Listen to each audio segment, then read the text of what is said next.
Hey everyone, welcome to the class. Today, we're diving into a media history explainer about something that literally changed the face of children's television. We're setting the stage to look at the evolution of corporate sponsorship in public broadcasting, and we're going to do it by focusing on one incredibly recognizable case study, Barney and Friends. You know, if you trace the funding credits of this iconic purple dinosaur from the early 90s all the way through the late 2000s, you don't just see a list of names. You're actually watching a real-time documentary of how commercial interests slowly but surely crept into public educational programming. It's a fascinating shift. All right, let's look at the syllabus for today. First, we'll establish the public broadcasting baseline. Then we'll look at entering the corporate era. Third, we'll examine blending brands and education. And finally, we'll analyze shaping the viewing experience. Let's get right into it.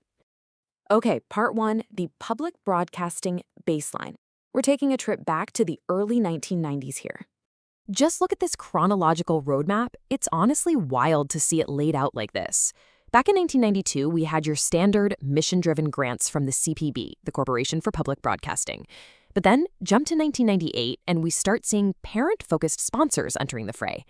Fast forward to 2005 and beyond, and the landscape has completely transformed into child-focused, highly energetic brand integration. It's basically a textbook example of a slow, steady commercial creep. And here is the absolute bedrock of that early era. If you grew up on public TV, I guarantee you can hear this exact phrasing in your head right now. Made possible in part by a grant from the Corporation for Public Broadcasting and financial support by viewers like you, right? It's classic. It's super formal and strictly informational. There are no catchy jingles, no animated mascots trying to sell you stuff, no emotional appeals. Just a statement of fact. Keep that baseline in mind because things are about to look very different. Which brings us to section 2, entering the corporate era. Let's see exactly how private corporate goals started edging into the public broadcasting picture. Check out the sheer variety of product categories that started popping up in the commercial credits over the years. At first, it was kind of quaint. You'd see a static logo for a local department store, like a JCPenney at the local mall saying they were your Barney connection. But man, that escalated quickly to massive national brands. Suddenly, we're seeing Kimberly-Clark pushing Huggies diapers and training pants, Mead Johnson promoting Next Step toddler formulas. Then came the food, Junior Dinosaur pasta, Chef Junior, Frosted Flakes, and eventually it spreads all the way out to Stonyfield Farm Organic Yogurt and giant entertainment arcades like Chuck E. Cheese's. Now, let's actually compare the language they used. On one side, we've got the original public funding mandate, financial support from viewers like you, impartial, direct, community-oriented. But then, look at the corporate goals coming in. Kimberly-Clark jumps in as the makers of Huggies diapers, proud to support the development of happy babies. You see the shift, Bear? We've gone from a dry, bureaucratic funding acknowledgement to highly demographic-specific messaging. These early corporate sponsors knew exactly what they were doing. They had a captive audience of parents sitting right there on the couch with their toddlers, and they tailored their copy to speak directly to those parents' emotional desires. And make no mistake, this strategy was entirely about targeting the wallet. Early sponsors like Mead Johnson aimed their messages straight at the decision makers in the room, the parents.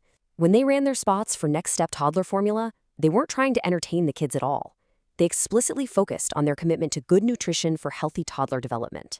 It was a very clinical, reassuring appeal designed to systematically build brand trust with mom and dad right in the middle of an educational program. Moving on to section 3, blending brands and education. As the years went on, sponsors actually stopped just talking to the parents and started targeting the children directly. And this is where it gets super interesting. Notice how a famous cereal slogan completely co-opts educational buzzwords. Kellogg's Frosted Flakes didn't just throw their logo on screen. They literally had their announcer say, "They are reminding you that learning and growing are more than good, they're great." See what they did there?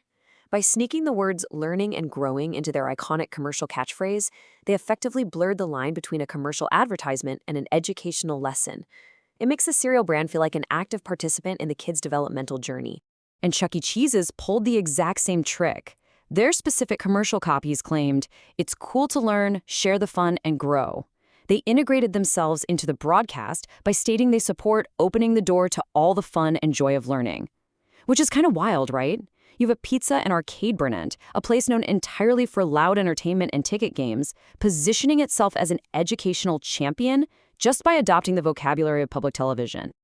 Let's put two of these different commercial approaches side by side to see how companies fought for association with childhood joy.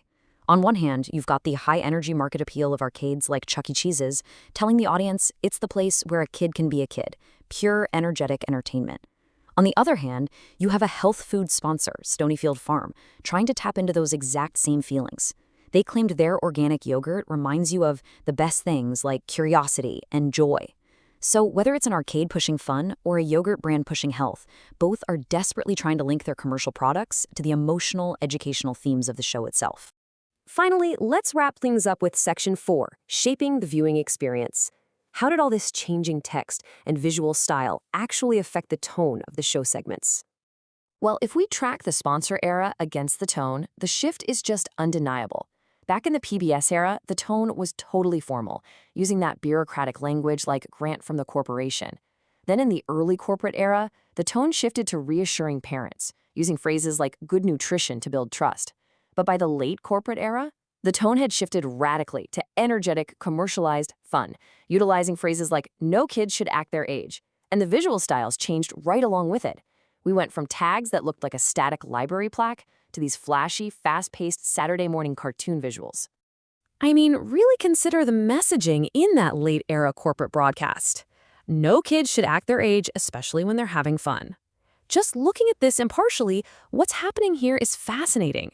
Corporate values, like prioritizing high-energy fun, cutting loose, and explicitly encouraging kids not to act their age, were suddenly being broadcast right before and after a program historically dedicated to sharing, manners, playing safely, and listening to others. The values of the advertiser and the values of the educational programming were sitting right next to each other, but sounding very, very different. Which brings us to the end of our class today, and I want to leave you with a bit of a provocative question.